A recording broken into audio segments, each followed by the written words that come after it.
Išaušo dar vienas rytas ir pirmą kartą esu Amsterdamo centre dieną, nes kol kas buvom tik tais naktį. Ir šiandien yra muziejų diena ir pirmasis muziejus, kurį aplankysiu, yra Rijksmuseum. Tai yra vienas iš muziejų, kur sako, kad būtina aplankyti. Rijksmuseum atrodo kaip tiesiog labai didelė pilis. Galėtų stovėti kokiam Disneylande. Aš tikėjausi, kad bus labiau istorijos muziejus čia, bet kaip mane nuteikė, kad 95% tikriausiai yra paveikslai šitą muziejuje ir kelios vazos, indai ir panašiai.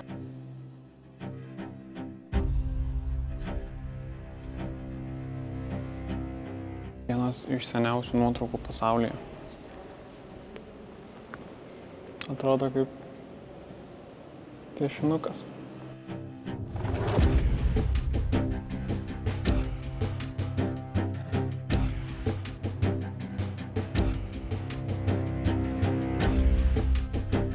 Pažiūrėjau amerikietiškų fotografijų parodą, pažiūrėjau Rytų Azijos parodą ir dabar galime grįžti jau prie pagrindinės parodos.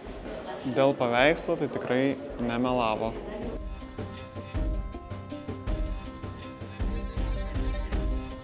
Čia va, kur daugiausia žmonių, tai yra Van Gogho piešiniai. Bet šis buvo visai nežinomas, kol nenumirė ir kol nepadarė jo parodos. Ir tada jis labai išpopuliarėjo visame pasaulyje. Rembrandto nakties sargyba. Dabar vyksta restauracija šito viso paveikslo. Žodžiu, reikia paveikslą apsauginį sluoksnį pakeisti, nes jau paskutinį kartą buvo uždėtas 1990-aisiais ir reikia jį atnaujinti. Viskas, pirmasis muziejus įveiktas ir užskaitau šiaip. Labai patiko. Nepaisant to, kad tikrai labai daug paveikslų, bet jie padalinti į istorinės tematikas. Pavyzdžiui, 20 amžius, viduramžiai, Waterloo mūšis, Rembrandtas. Ir dauguma paveikslų pasakoja kažkokią istoriją, tai dažnai prie jų yra aprašyta plačiau, kas ten vyksta tose paveiksluose ir labai susiriša su kažkokiu istoriniu kontekstu. Tai jeigu būsite Amsterdame, sakyčiau, visai verta aplankyti. Tai pasirodo, Nyderlanduose vyko olimpinės žaidynės 1928 metais ir net Lietuva dalyvavo su savo 12 sportininkų. Gaila, nepavyko jokio medalio tais metais paimti, bet vis tiek įdomu. Labai senas stadionas, dabar aišku, tikriausiai pilnai atrestauruotas ir gal vyksta čia dar kokie sportiniai renginiai. Dar turiu biškį laiko iki sekančios Van Gogho ir Rembrandto parodos, kuri išsirinkau ne tą pačią pagrindinę muziejų, nes ten bijojau, kad tiesiog bus paveikslai kažkokia biškai įdomesnė. Tai pažiūrėsiu, kas ten bus, papasakosiu jų istoriją. O dabar, kol yra laiko, reikia truputį pafilmuoti, kaip atrodo centras pagaliau dienos šviesoj. Yra net ženklas šitiems laivams, namams, kad 15 metrų į tą pusę negalima parkuotis. Tai reiškia, ne visur gali atsiplukdyti savo laivą namą ir pasistatyti. Čia, man atrodo, yra geriausias dalykas ever. Pakrenti tai va ant grindų bažnyčiai ir čia kažką rodys. This is a story of talent and inspiration. A story of two artists touched by God.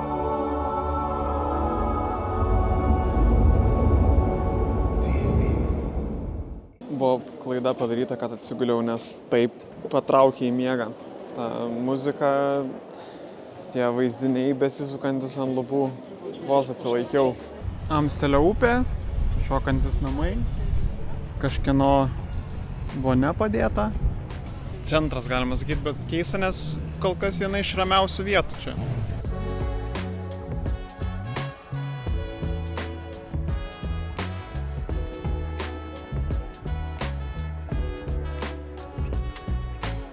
Atvykome į Keukenhofą. Vos 3 dienos iki tulpių sezono pabaigos ir kuo šita vieta yra ypatinga, kad čia yra labai didelis botanikos sodas, kuriame yra žiauriai daug rūšių tulpių. Tikiuosi, kad nebus visos tulpės nuvytusios, nes jau yra pati sezono pabaiga. Su kokio dydžio. Geriausia vieta, kur eit su kamera.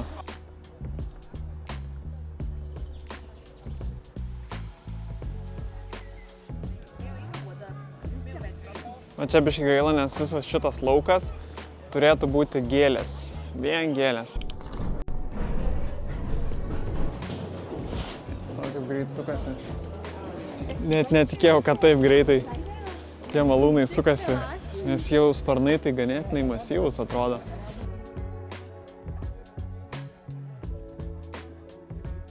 Šitą visą botanikos sodą galima apibendrinti tiesiog taip. Tulpė, tulpė, tulpė, tulpė, tulpė, tulpė, tulpė, tulpės, tulpės, tulpės, tulpė. Nesugalvokit nieko į komentarus rašyti. Nesiskaito, nes jūs nepaklausit manęs, nesakėt man sakyk tulpė.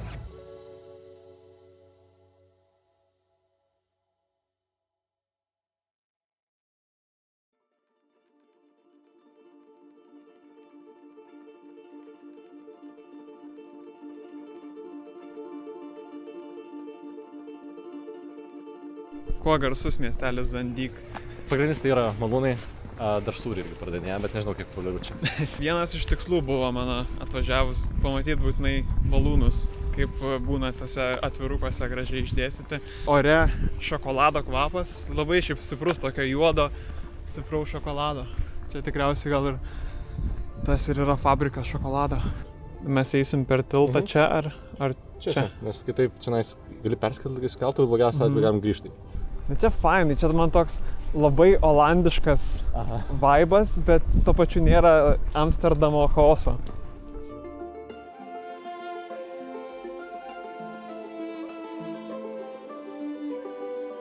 Šiaip atrodo labai jaukiai šitas miestelis. Žiauriai. Ir keista, kad nėra čia daug labai turistų. Tai čia atrodo tiesiog ferma, va. Eini per miestelį.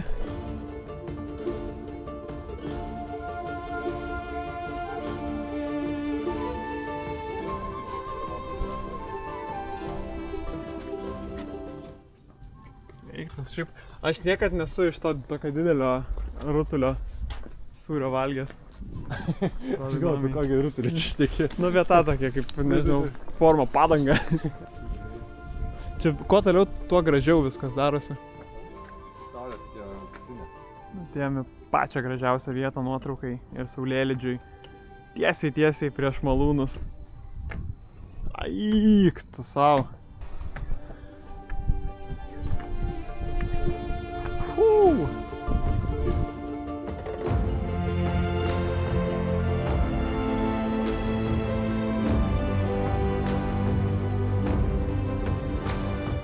Paldėjom saulę su tokia gausia kompanija. Viskas tobulai buvo. Ta prasme, tas malūnas, kurio reikėjo, kai saulė čia leidosi, sukosi. Saulė, debesis pasitraukė, nors čia buvo visai daug užsitraukę, kai tik atvažiavom. 2,5 valandos prastūmėm. Aš jaučiuosi kaip kokiam filme, kaip atvirukė. Kaip ending credit scene.